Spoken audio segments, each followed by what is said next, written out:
భాగంగా వేల కోట్ల రూపాయలు ఇవ్వడం, అనేక పథకాలకు ఇవ్వడం జరిగింది.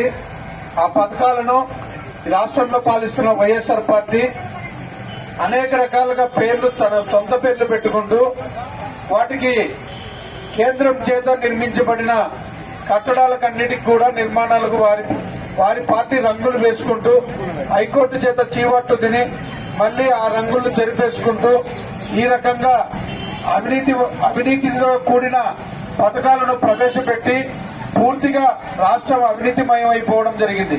ఇందులో కేంద్రం అంటే అభివృద్ది, రాష్ట్రం అంటే అవినీతి. ఈ విషయం సాధారణ మనిషి కూడా తెలిసిన పరిస్థితి ఉంది.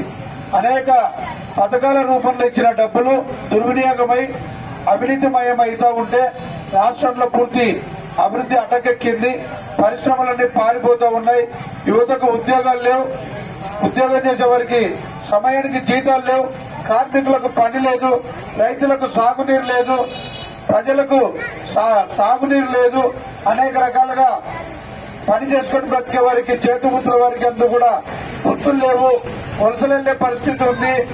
అనేక కరువు కాటకాల్లో రాష్ట్రం విలవిల్లాడుతుంది. లేస్తే రౌడీజం, గూండాయిజం, నేరాలు, ఘోరాలు, కూల్చివేతలు, అరెస్టులు, జైళ్లు, బెయిళ్లు. ఆంధ్ర అంటే ఇదే వాతావరణం కనిపిస్తా ఉంది. ఎక్కడే గాని ఒక రైతును ఆదుకున్న పాపన గాని, యువత గురించి, ఉపాధి గురించి ఆలోచించడం గాని, ఉద్యోగులకు కనీసం వారు దాచుకున్న డబ్బులు కూడా వారికి ఇవ్వలేని పరిస్థితి. ప్రభుత్వం ప్రతి నెల కూడా కేంద్రం కరుణించాలి, రాష్ట్ర ప్రభుత్వం పూట గడిచే పరిస్థితిలో ఉంది. ఇలాంటి స్థితిలో కరోనా సమయంలో పూర్తిగా ఈ ముఖ్యమంత్రి గారు పారాసెటమాల్ టాబ్లెట్ వేసుకుంటే చాలు, కరోనా అనేది చాలా చిన్న జబ్బు అని చెప్పడం జరిగింది. అలాంటి పరిస్థితుల్లో వేలాది మంది ఈ రాష్ట్రం నుంచి చావుబారిన పడడం జరిగి ఆ విషయం ప్రధానమంత్రి గారి దృష్టికి వెళ్లి ఆయన ఈ రాష్ట్రానికి తగినంత ఆక్సిజన్ సిలిండర్లు కానీ, వ్యాక్సిన్ కానీ, బెడ్లు కానీ, అనేక రకాలుగా తాత్కాలిక హాస్పిటళ్లు కూడా ఏర్పాటు చేసి పూర్తిగా ప్రత్యేక శ్రద్ధ తీసుకోవడం వల్లనే, మోదీ గారి ఆశీస్సులు, ప్రత్యేక శ్రద్ధ వల్లనే ఈ రాష్ట్రంలో మరణాల సంఖ్య తక్కువైందని చెప్పి మనం అనుకోవచ్చు. ఇందులో భాగంగా ఈ రాష్ట్రం పూర్తిగా గొడవలు, కక్షలు, కార్పణ్యాలతో ఉండడం వల్ల, ఇక్కడ అభివృద్ది ఆగిపోవడం వల్ల ఆంధ్రప్రదేశ్ అంటే భారతదేశంలో ఒక భాగమే. ఒకప్పుడు దేశానికి వెన్నెముక, అన్నపూర్ణ లాంటి రాష్ట్రం ఇలాగ అవినీతిలో కూరుకుపోయింది. పూర్తిగా అభివృద్ది అనేది ఆగిపోయింది. అరాచకాలు పెచ్చుమిల్లాయని చెప్పి నరేంద్ర మోదీ గారు ఆంధ్రప్రదేశ్ లో కూడా ఖచ్చితంగా భారతీయ జనతా పార్టీ రావాలి, భారతీయ జనతా పార్టీ ద్వారానే ఈ అప్పజయం ఉన్న ఆంధ్రప్రదేశ్ ను కాపాడాలి అనే ఒకే ఒక లక్ష్యంతో పూర్తిగా ప్రజాపౌరుల కార్యక్రమం ఆలోచించి ప్రణాళిక ద్వారా భారతీయ జనతా పార్టీ శ్రేణులందరినీ కూడా ప్రజల దగ్గరికి వెళ్లి పూర్తిగా కేంద్రం ఏం చేసింది, ఏ అభివృద్ది పథకాలు ఇచ్చింది అవన్నీ వివరించి ఆ పథకాలన్నీ కూడా అవినీతితో కూడుకొని రాష్ట్ర ప్రభుత్వం చేత అనేక మలుపులు తిరిగి పూర్తిగా పక్కదారి పట్టే నిధులన్నీ తెలియజేయండి, ప్రజలను పోరుబాట పట్టించండి, ప్రజల్లో చైతన్యం నింపండి. ఒక్కసారి భారతీయ జనతా పార్టీకి ఓటు వేసేలాగా వాళ్లకు వివరించి చెప్పండి. ఎప్పుడైతే భారతీయ జనతా పార్టీ ఈ రాష్ట్రంలో వస్తుందో పక్క రాష్ట్రాలతో, గుజరాత్ తో పోల్చుకున్నంత అభివృద్ది, యూపీలో ఒకప్పుడు రౌడీజం రాజ్యమేల స్థాయి నుంచి ఈరోజు రౌడీ అనేవాడు యూపీలో ఎక్కడ గానీ కనబడే పరిస్థితి లేదు. పారిపోయారు పక్క రాష్ట్రాలకు. ఉన్నోళ్లు, పారిపోకుండా ఉన్న వాళ్ళు అక్కడ పోలీసుల చేతిలో చావు చూడాల్సి వచ్చిన పరిస్థితి ఉంది.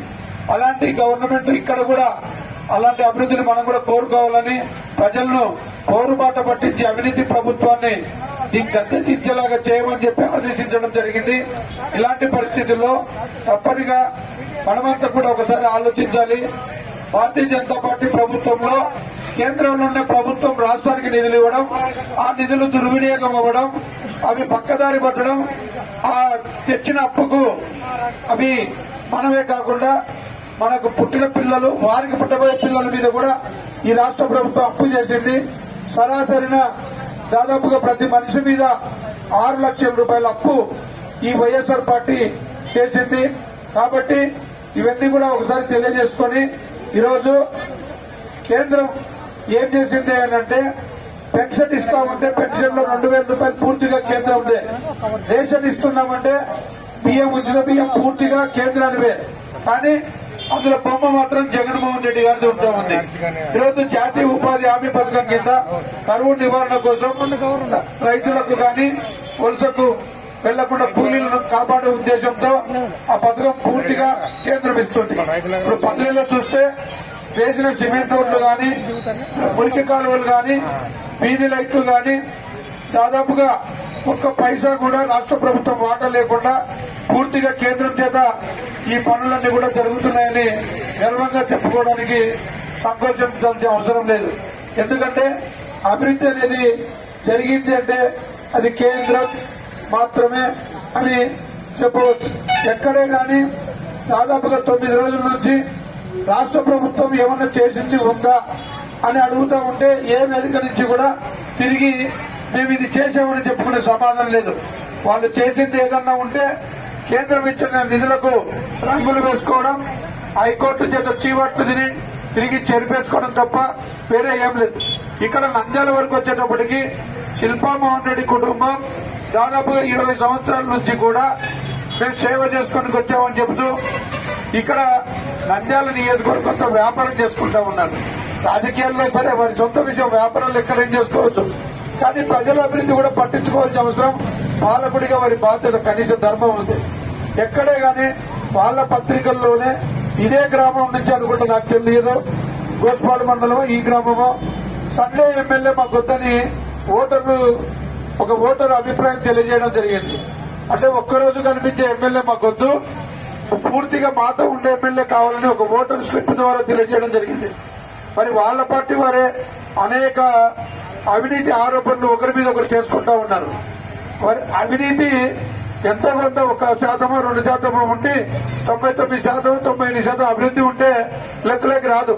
కన్సూంపేరలో కేంద్రం ఇచ్చిన అభివృద్ధి తప్ప రాష్ట్ర ప్రభుత్వం చేత ఎక్కడ గాని 1% అభివృద్ధి లేకుండా ఇవాళ వైఎస్ఆర్ పార్టీ కౌన్సిలర్లు కూడా విశ్వకర్మ యోజన అని కేంద్ర ప్రభుత్వం చేత చేతి వృత్తుల వారికి అనేక రకాలుగా ఉపాధి కల్పించడంలో భాగంగా క్యాలెండర్ రిలీజ్ చేస్తే ఆ క్యాలెండర్ తీసుకొని మేము తిరుగుతూ ఉంటే అభివృద్ధి ఈ రకంగా ఉంది, చేతి వృత్తుల వారు అప్లై చేసుకోవచ్చని అదే క్యాలెండర్లు పట్టుకుని వైఎస్ఆర్సీపీ కౌన్సిలర్లు కేంద్ర పథకాలు ఉన్నాయి, ఇవి జగనన్న సాధించిన పథకాలు అని చెప్పుకుంటున్నారు. దీనికి మనలో మనం సిగ్గుపడాల్సిన అవసరం ఉంది. అందుకే మీకు అందరికీ కూడా తెలియజేస్తున్న విషయం ఏంటంటే దయచేసి కేంద్రం రాష్ట్రానికి డబ్బులు ఇవ్వడం, ఆ డబ్బులు దుర్వినియోగం అవ్వడం, ఆ నిధులకు వడ్డీల రూపంలో మనం తిరిగి కట్టాల్సి రావడం, ఇదంతా కాకుండా ఒక్కసారి నేరుగా కమలం గుర్తుకు ఓటేస్తే నిధులు అనేటివి రాష్ట్రానికి రావడం, తిరిగి నియోజకవర్గాలకు రావడం, అవినీతి లేని అభివృద్ధిని చూడొచ్చు. ఇవాళ చూస్తే పట్టాదారు పాస్బుక్ల మీద చూస్తే ముఖ్యమంత్రి గారి బొమ్మ, అద్దురాళ్ల మీద చూస్తే ముఖ్యమంత్రి గారి బొమ్మ, చివరికి మన ఏదైనా ఆస్తులకు సంబంధించిన పత్రాలు చూస్తే ఒరిజినల్స్ ఇవ్వకుండా కలర్ జిరాక్స్ మనకిచ్చి డాక్యుమెంట్లు కూడా వాళ్ళ దగ్గర దాచుకునే పరిస్థితి. అంటే దాదాపుగా మన ఆస్తికి తిరిగి మళ్లీ గెలిస్తే యజమాని జగన్మోహన్ రెడ్డి అవుతాడు రాష్ట్రంలో అందరి ఆస్తులకు. దయచేసి ఇవన్నీ గుర్తుపెట్టుకుని ఒకసారి అవినీతి లేని నిరంతర అభివృద్ధి జరగాలంటే భారతీయ జనతా పార్టీకి ఓటు వేసి కమలం గుర్తుకు ఓటు వేసి నంద్యాలలో రాష్ట్రంలో భారతీయ జనతా పార్టీతో కూడిన డబుల్ ఇంజిన్ సర్కార్ను ఆహ్వానించి అభివృద్ధిని కోరుకోవాలని పేరు పేరున తెలియజేసుకుంటున్నాను. నమస్కారం. భారత్ మాతాకి. సబ్స్క్రైబ్ చేయండి. రెగ్యులర్ నోటిఫికేషన్స్ కోసం బెల్ బటన్ ని ప్రెస్ చేయండి.